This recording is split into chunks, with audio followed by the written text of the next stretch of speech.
May I come in, sir? आइए। नमस्ते sir. नमस्ते, बैठिए अंजू। Thank you sir. परिचय दीजिए अपना।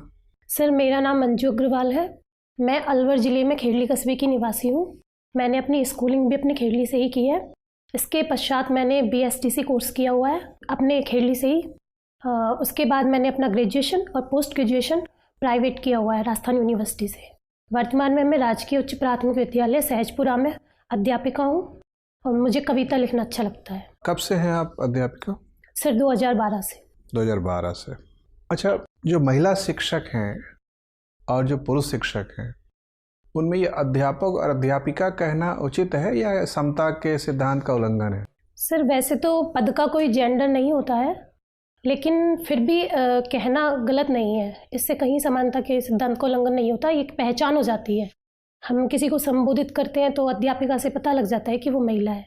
अंजू, एक कॉमन बात देखिए कि किंडरगार्टन जो क्लासेस होती हैं जी, इनमें अक्सर महिलाओं को ही नियुक्ति दी जाती है। इसका कोई विशेष कारण?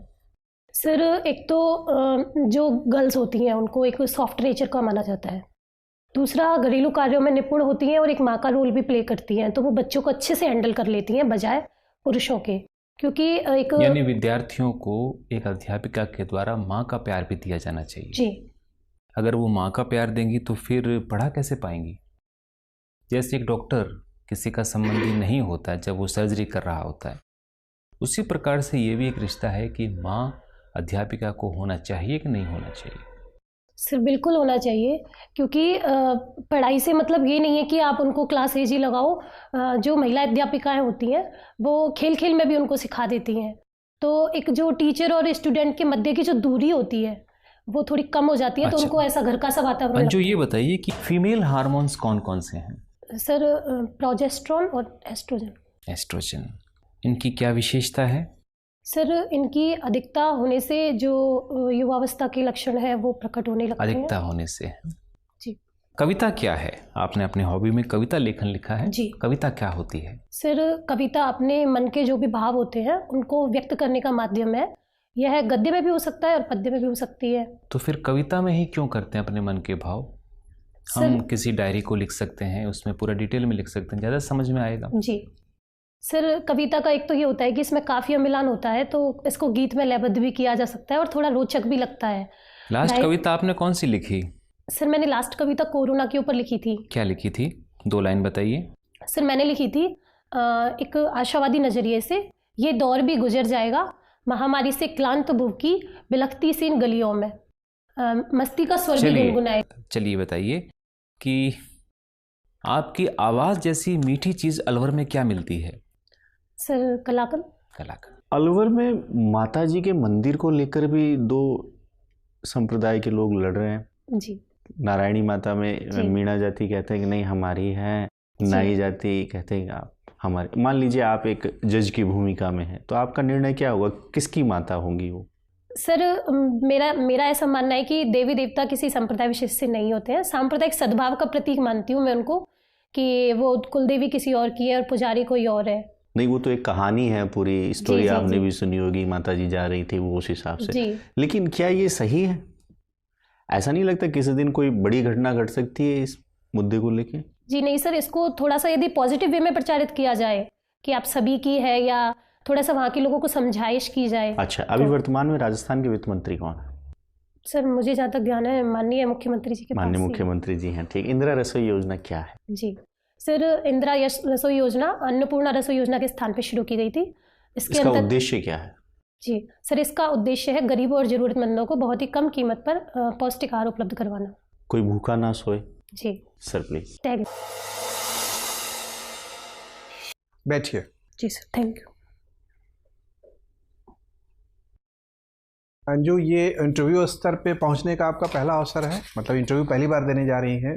सर मैंने लास्ट टाइम भी दिया था इंटरव्यू। कितने देर चला था? सर मेरा लगभग 20 मिनट। और कितने अंक आए? 72। अच्छे अंक आए। कहाँ रुक गया रिजल्ट? सर मेंस में नंबर कम रह गए। ओके, इस बार आशा है बेहतर होगे? सर अभी तो पता लगेगा। अच्छा, मेंस तो अच्छे हुए हैं। अच्छा, पेपर अच्छे हुए हैं, ठीक है, यहाँ देखिए आपका परफॉर्मेंस हमें भी आकर्षक और प्रभावशाली लगा, इसलिए लग रहा है कि इंटरव्यू में नंबर आपके अच्छे आएंगे।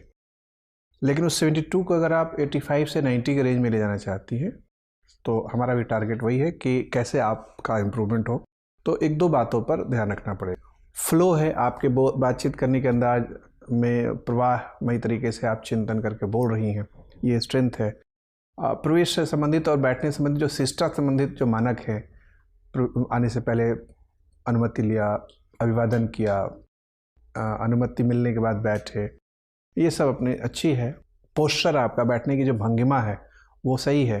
फेशियल एक्सप्रेशन भी ठीक है, मतलब भाव भी अच्छे हैं कि आप दिलचस्पी लेकर इंटरव्यू में शरीक होती हुई नज़र आ रही हैं, ये सारी चीज़ें ठीक है। और कभी कभी ऐसा लगता है कि जो आपके बोलने की गति है, स्पीड है, वो थोड़ी सी अगर कम हो सके तो वो और अधिक गरिमापूर्ण लगने लगेगी।